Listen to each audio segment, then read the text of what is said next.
Welcome to the Movement Logic Podcast with yoga teacher and strength coach Laurel Beversdorf and physical therapist Dr. Sarah Court. With over 30 years combined experience in the yoga, movement, and physical therapy worlds, we believe in strong opinions loosely held, which means we're not hyping outdated movement concepts. Instead, we're here with up-to-date and cutting-edge tools, evidence, and ideas to help you as a mover and a teacher.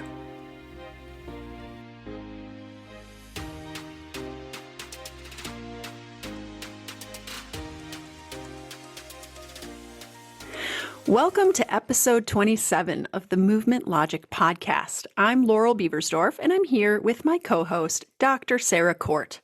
This is our last episode of the season, Sarah. What? Yeah. I know.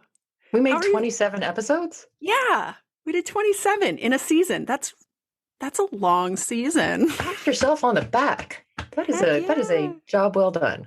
That is a long season. No wonder I'm tired. Just to pull back the curtain a little bit, this is not actually the last episode we're recording. I still have some episodes to record.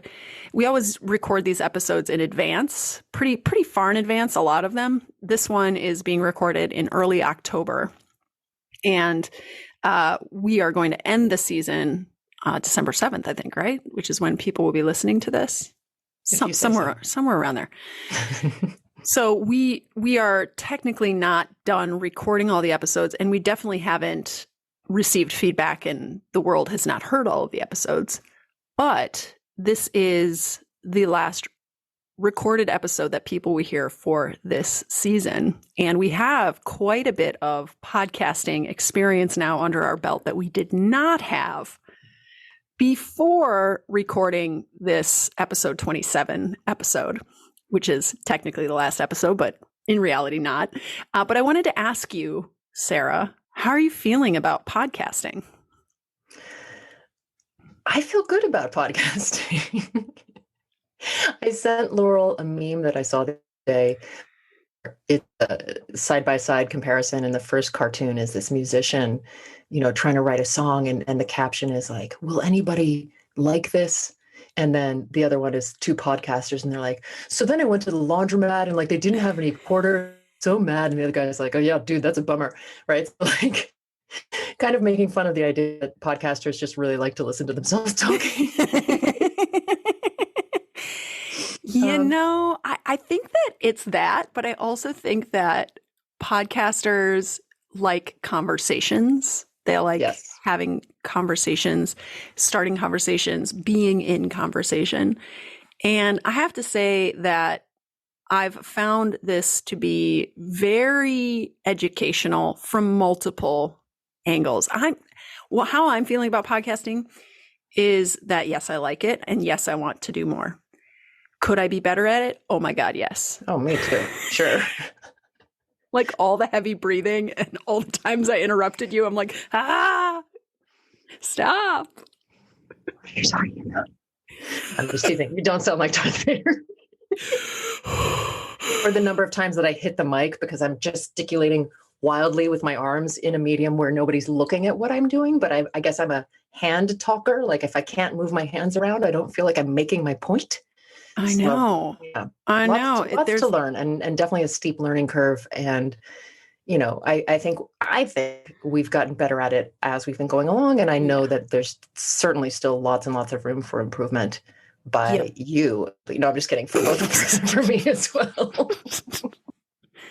100%. But I do appreciate to your point about being in conversation, and what I enjoy about talking, the episodes where you and I are talking to each other, and the interview episodes is when if I have a question that I'm like, oh, I'm going to ask Laurel this question, you rarely answer it the way that I think you would. And so that's fascinating, because then I just get I get a different perspective on this thing. And I think one of the things, probably depending on the type of podcast that you're doing, but I'm a teacher.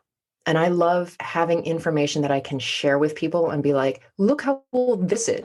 Did you know this thing? Or how is this going to impact what we're all doing? And I also love learning, because I think that's key.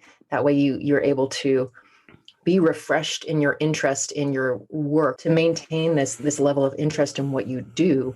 Being able to come on here and talk about it with people helps with that. Yeah, it keeps a lot of stuff top of mind, and also shows me, a lot of times it shows me that I didn't know as much about something as I thought. And then it spurs me to go back and go, wait a second, there's more here. There's so much more here. Yeah. Okay, well, great. I just wanted to get a feel for how you were feeling about this. Laurel, I wanted to take this opportunity in this episode to tell you in front of everybody that I don't want to do this anymore. Oh my God. I'm breaking up with you. No, I'm just kidding. I'm just kidding. Can you imagine? How did you tell your podcast partner you didn't want to do it? Oh, I told them during an episode. On air. Thought that way, because that way she can't have a bad reaction. Yeah, look at me, my big smile and my laughter, crying through of course that's not true. Of course that's not true. You guys hopefully know by now that I'm a big jokester. So that's just me being hilarious. What I will say, though, is that podcasting is a lot of work. Oh my God, yes. It's a lot of work. A lot of work. Most of the work is not what you're listening to right now. The recording part is a fraction of what actually takes place.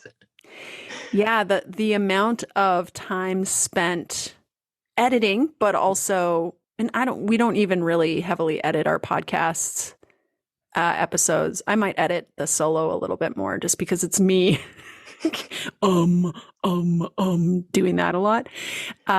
But yeah, the editing process is lengthy, but then the whole like telling people about it on social media and then the whole like show notes part of it and woo. Oh yeah.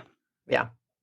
Although a lot of that is front loaded. Like once you have a system in place, which we sort of do now, it does get easier. But initially setting all of that up, setting up the networks, setting up how is it going to feed to Apple and like all of that stuff in the beginning. What is a show note? How do I write a script? How do I like all of that? There was a steep learning curve for me. Yeah, for sure. I think that you are so organized, and also I think of you a little bit like a machine, Sarah. Are you a machine? Oh, Jesus. Are you machine operated? Because you are just, damn, you get it done and you get it done efficiently. And I'm over here like, how do you do this again? Like making it way harder on myself than I need to. That's my impression. Honestly, my impression of you is it's the exact same thing, but in reverse. Like, I feel like Laurel is a machine. Look at this carousel that she made. It's gorgeous. It's so brilliant. And I'm over here being like, I'm going to do a reel where I just like mime along to a sound. I hope that's okay. Ooh, the social media component of it is, we're going to have to review that. It's a lot of work. Oh, Instagram. Yeah. Also, Instagram is just, it's become more work. Well, that's a topic of another maybe day. Yeah. So, all right, let's talk about this is our last episode. So we're going to do a little recap. Not on every single episode, but maybe 3 aha moments related to anything really that we've had this season from various episodes, like things we learned about our craft, things we learned about science, things we learned about some random topic, or things we learned about ourselves, anything. So Sarah, I want you to go first. What are 3 big takeaways or aha moments you had this season while podcasting with me? I mean, there are a lot of things, and these are sort of like in different categories, kind of referring back to what you talked about as far as like being able to getting the opportunity to study more and learn something new. One of the favorite, and this actually hasn't, I think this episode is coming out next from when we're recording. I did a much deeper dive into nose breathing and nitric oxide. I always confuse the two. And I was propelled to do it because we had done an earlier episode about breathing. Like, is there a right and a wrong way to breathe? In that episode, because I can hear it reverberating in my brain, one of the things I said was that it didn't matter if you breathe through your mouth or through your nose. It just mattered that you were breathing. And then I was like, there's that book, that James Nestor book that everybody's been trying to get me to read. And I'm real stubborn, so I just keep saying no, but maybe I should. And we also had some feedback from listeners who were like, actually, it's not true. Nose breathing and mouth breathing are not the same. Mm-hmm. And so, it gave me an opportunity to read a book, which is always nice, but also kind of do a bit of a book report. Like I kind of Mm-hmm. summed up a lot of his concepts, and I also pulled from research in that episode as well to talk about the difference between nose breathing and mouth breathing, and how nose breathing is superior for a number of ways. And I won't go into it now. You just have to listen to the episode.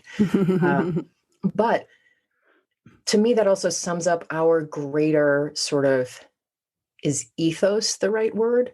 Where if we're saying that we have strong opinions loosely held, that means I need to like put my money where my mouth is and not hold on to my opinions so strongly, and be able to be wrong because I don't possess the amount of learning that currently is out there, and to correct that and to learn a bunch of stuff, which I really did. Excuse me. And then again, sort of that to that teacher part of myself, to then be able to go out and talk about it and discuss and say like, oh, this is what I thought, this was really cool because it's this, and then pulling in things, that sort of being able to sort of critically read something and compare it to other things that you already know. So that's, that's something that I really, really enjoy. And I was thinking about this as well. I teach anatomy in yoga teacher trainings and 200-hour yoga teacher trainings. And most of the time, most of the people in that room have never really studied anatomy that hard. And I come in and I can see the overwhelm and the stress around this idea that like, oh God, I have to learn all this stuff and, keep it, memorize it. And this is sort of goes to broadly how I feel about learning for anything, but especially in the kind of scientific world, because we always feel like whatever fact I learned is the fact. And it's actually not. Science is way less hard, like straight and narrow and fact or fiction than we maybe think, and they're changing all the time based on what we know. And so that have that ability to, yes, retain what you've learned, but to hold it kind of loosely, right, and not be grabbing it so hard that you can't let it go and take a hold of something that is actually more accurate, that you're attached to this idea of like, I am a fact holder and disseminator. I'm no longer a student. I think of it as the difference between being a student and being a zealot. A student is someone who's taking in information, comparing it to what they know, and allowing themselves to change in response to what they're hearing. A zealot is someone who takes in information and allows that information to dominate in a way that makes them almost incapable of acquiring and integrating new information when it contradicts what they've decided they believe. Yeah, that's a great definition. So that was my number one, was that episode, and getting the opportunity to be wrong and to learn a lot from that. I think the sort of through line of all of my favorite moments are that it was where I got to learn something while doing the podcast. So the next one is, again, an episode that's coming up at the time of recording, but will have happened already. I did an interview with Stephanie Prendergast, who is a pelvic floor physical therapist and just an absolute phenom. She is that woman. I've never seen anyone work so hard in my life. And we are sort of work colleagues, but she's also been my physical therapist for pelvic health. And what I love about every time that I get to hear her talk is that she's so good at integrating not just this musculoskeletal concept that we come at as a movement person, but the whole system-wide approach. And so things like that are kind of like a duh moment when you think about it, but we generally don't put together. Like, for example, the health of your pelvic floor musculature being directly impacted by things like, hormone loss during menopause. And that it's not just that you need to do a bunch of Kegels. We need to actually balance out the ways that your systems are working and make up for this hormone depletion so that the tissue will function better. And I'm like, oh, duh. right? Yeah. It's not like you just are lazy or, I saw some terrible, sometimes I'm like late night scrolling on Instagram and I see ads for things. And it was basically like, it was like leggings they were like, you can pee in this and nobody will know when you're at the gym. And I was like, what? Like, I mean, I get it. I don't want people to know if I'm peeing my pants at the gym, but shouldn't we go back to the original source of that rather than just put on the leggings?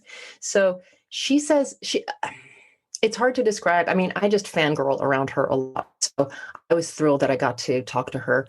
I've talked to her about a lot of these things before, but every single time she says something that maybe it was just like conceptually too hard for me to get the first time I heard it, but then I'm like, wait, what? Oh, and she's really great. So, and so many resources for women that we talk about in that episode. So, because there's a lot of care that is for a lot of people cost prohibitive. And so a lot of good ideas, sources for people to be able to take care of themselves. And then I think sort of generally my third is going to be all of the interviews, I think were my favorite moments because either the people that I was interviewing where I was like, well, I know this person is a genius and either lots of other people already know like Jules Mitchell, or they don't because this is someone that I know who's here in LA or is in the PT world, less of a sort of movement world, and the opportunity to highlight them and listen to what they have to say and continue to learn from them.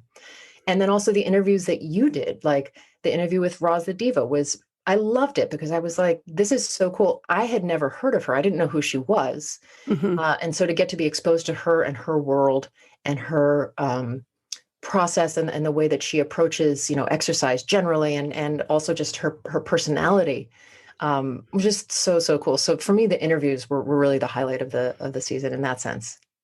So those are my three. Yeah, you didn't have to talk to me. Yes. Oh my God. Thank God I'm talking not to myself, but really, thank God I'm not talking to Laura. Yeah, that's exactly right. How did you know? Oh, nice. Yeah, cool. I hear you though. Talking to a guest also for me were more, I would say more heightened because I wasn't as like comfortable. I wasn't like, oh, it's just, it was my girl, Sarah. It was like this person that I've maybe never met before, like Roz the Diva. And preparing for those was a little bit different.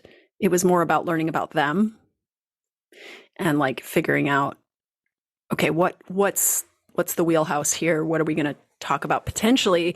And the thing is, like, I plan my questions and then inevitably the conversation takes its own shape, which is what I love about conversations, because it's not about my agenda. It's about our kind of co-created process, which is cool. All right, I'll go now. I'm the last person to go. I'm the only other person here to go, so it's my turn now.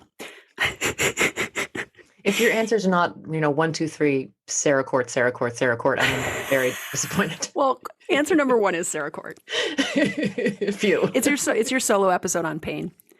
Oh, cool. And the part where you talked a lot about pain, and the title is Pain Automatically Bad? And it was a very enlightening episode on this new research that's coming out about pain and about how we actually don't have to absolutely always avoid pain in every single circumstance. There are times when pain is appropriate. So that's the gist of the episode. But the part that really stood out to me and impacted me and reinforced what I already believe, but actually like made it even bigger and more important in my mind was when you were talking about the patient that you were working with who had pain and who thought that her disc, which had previously been injured, was rotting and putrid. And that when you explained to her that it had healed, it reduced her pain by some enormous percentage. Yeah. I, in that moment, was like, wow, because I'm not a PT and I'm not working with people in the way that you are. And so my conversations with my students are very different. But when I heard that, I was like, how many people are walking around with these beliefs about their body, about the insides of their body and about what they believe is happening inside of their body, or what they think has gone wrong inside of their body, that it's just actually not true at all. These myths that they have. And how is that impacting how they feel? Hey, guys, it's Sarah. Laurel and I really hope you're enjoying the new Movement Logic podcast. We are having such a good time.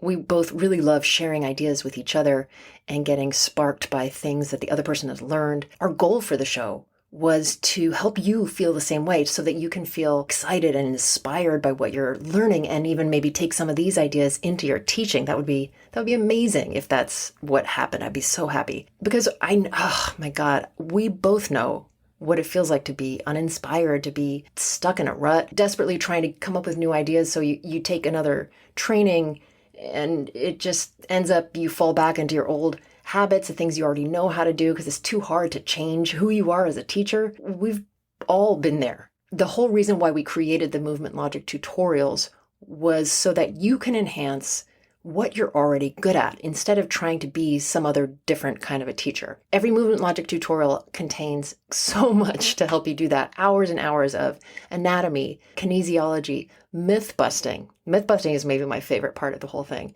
But most importantly, dozens of exercises that help you with strength or flexibility or functional movement, whatever you and your clients want to do in their life.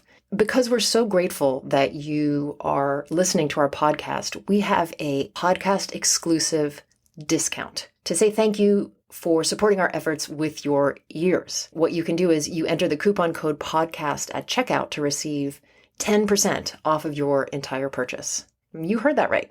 You go to movementlogictutorials.com, take a little scroll through all of our different tutorials, stick some of them in your cart, the ones that you're like, ooh, pelvic floor, ooh, shoulders, and then enter the code podcast at checkout, and you'll receive 10% off your entire purchase, because we appreciate you. So thank you, and go forth and save.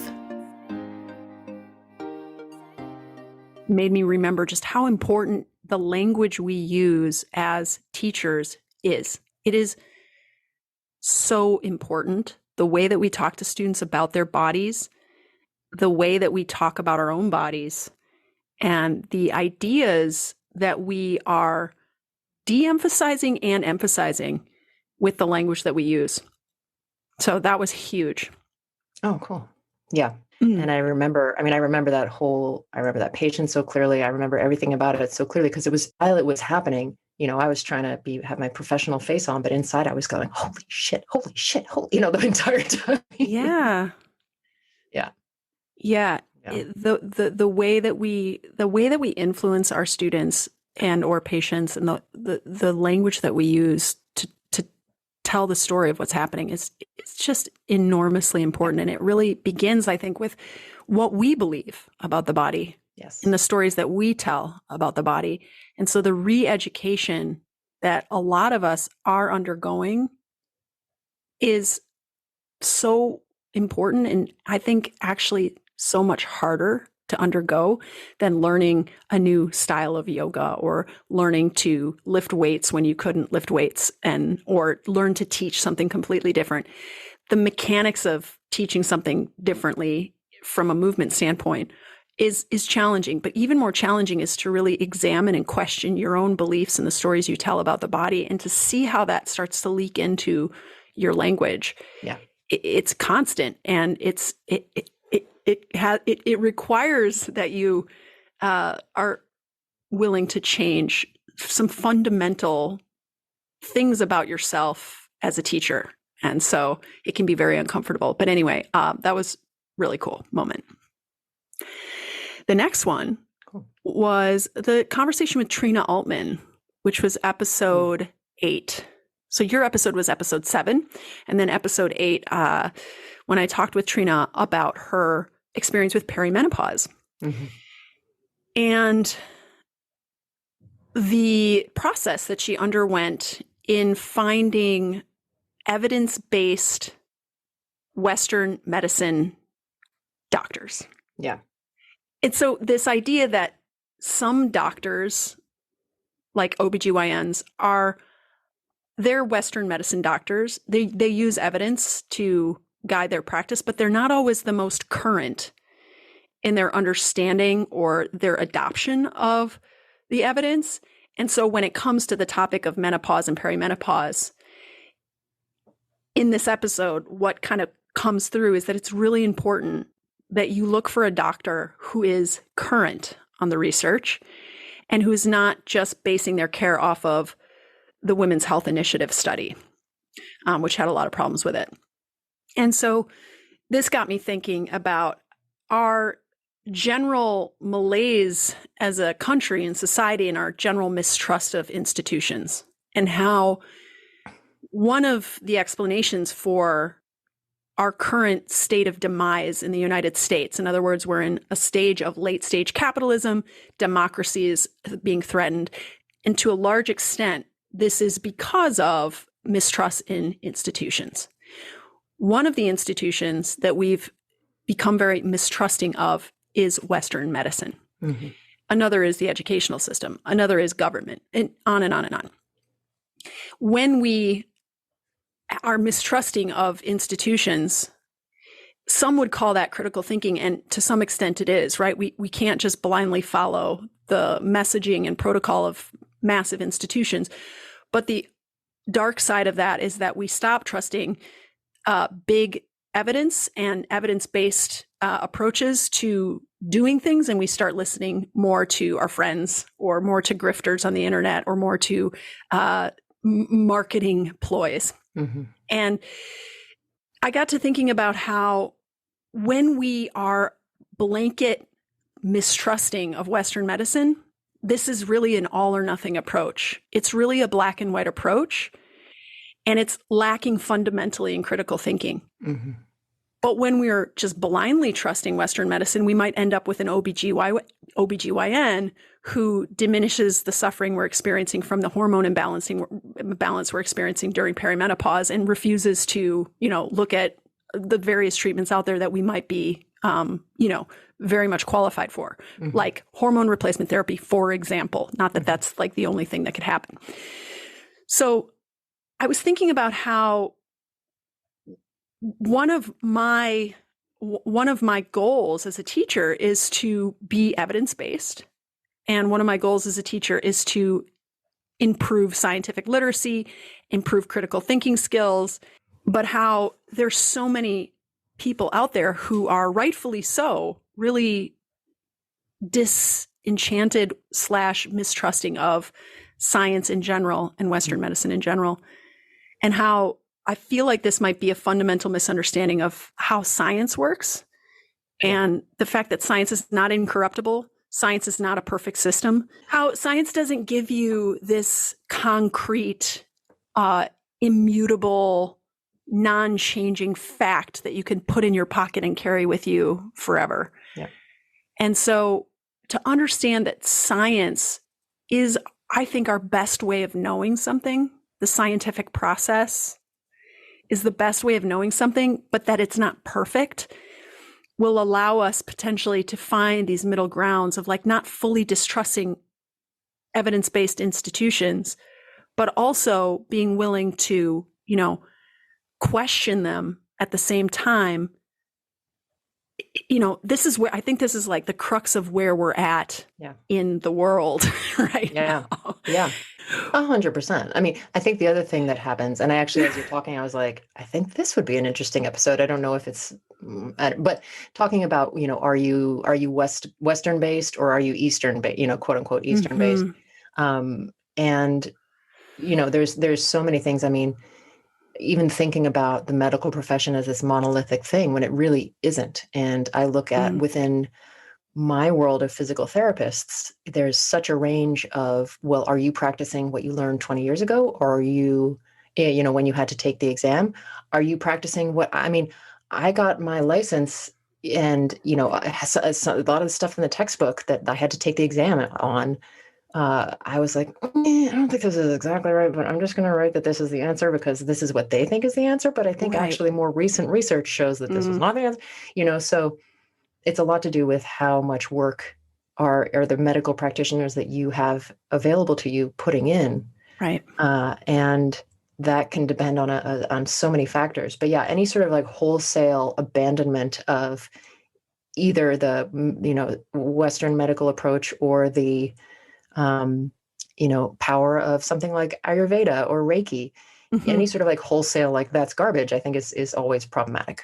So yeah.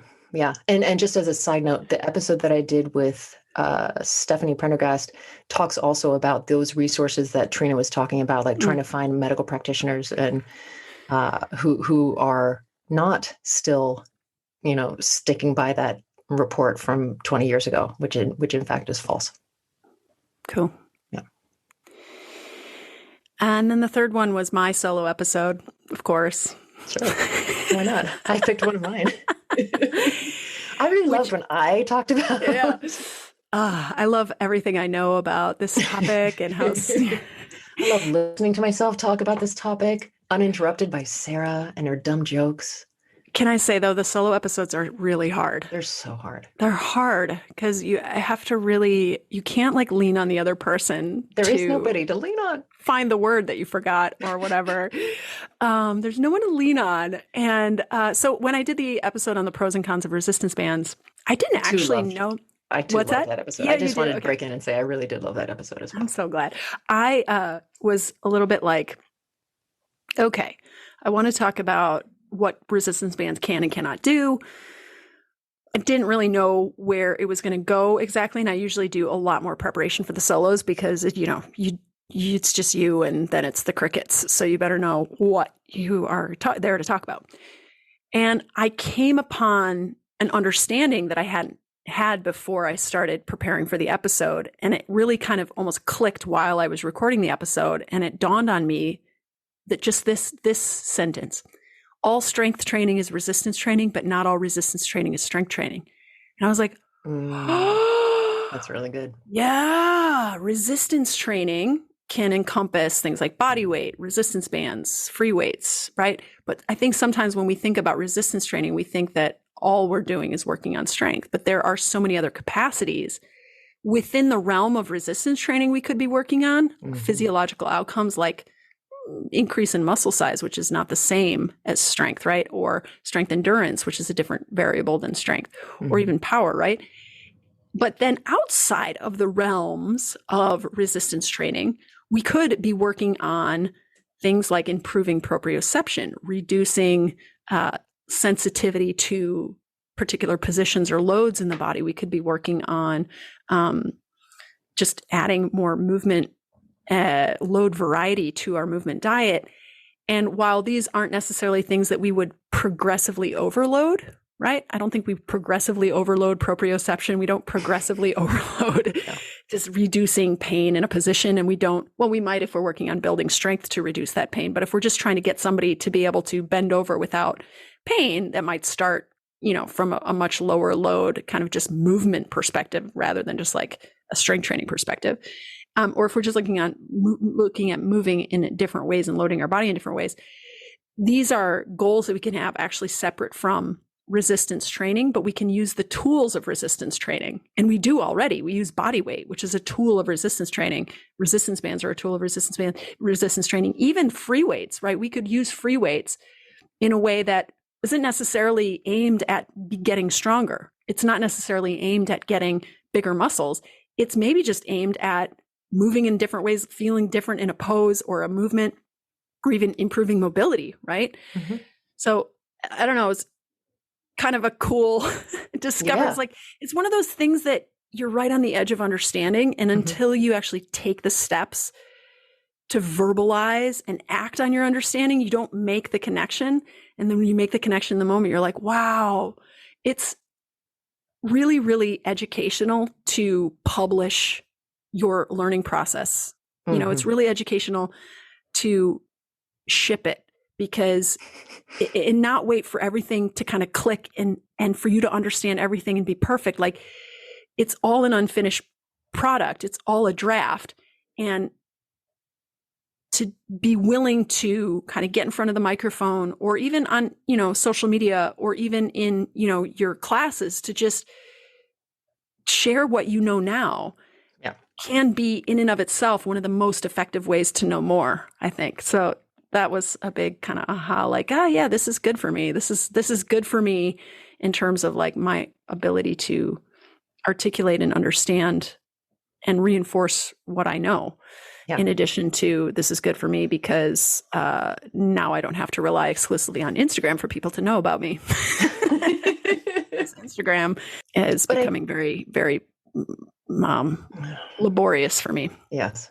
Yeah, I think in that same concept applied to teaching, where maybe you put together a draft of a class that you're going to teach and you're like, it's got I can sort of intuitively feel there's a through line here of something, but I don't quite know what it is. And then it's in the doing and the teaching of it that you're like, aha, here's what it actually is. Like there's sort of this like, subconscious understanding that not until you're in the doing of it do you put all the pieces together and go, oh, that's what this is. Mm-hmm. And I think that comes the confidence to sort of sit in that unknowing place and let the knowing come to you. I think is a skill and comes with experience, because you know that at the very least, even if it doesn't come to you, it's not going to be a total flop. You know what you're trying to do. Right. Like, you know enough. You know enough that maybe this is not going to be the genius aha moment that you thought it was, but it's not going to be a pile of steam and garbage either. So, right. I think those moments are always really, really satisfying. Yeah. Yeah. Amazing. Well, what do you think? What do you think folks can expect from us next season? Oh boy. More great jokes from me, definitely. Just less really heavy breathing. Less heavy breathing. Better network connections, hopefully, so I don't have this problem anymore.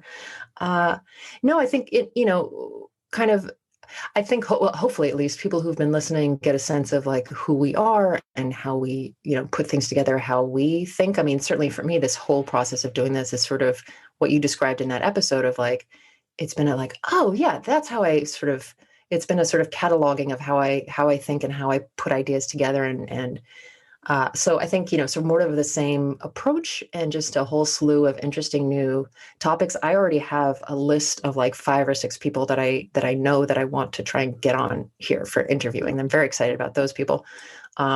More of, that incredible banter that, in the words of Love Island, Laurel and I have got good banter. That's not actually right. They say good. He's got good banter. You don't say the teeth. I like his teeth. He's got nice hair. He's got good banter. He's got a good bum. Those are the 4 qualities: teeth, hair, banter, and bum.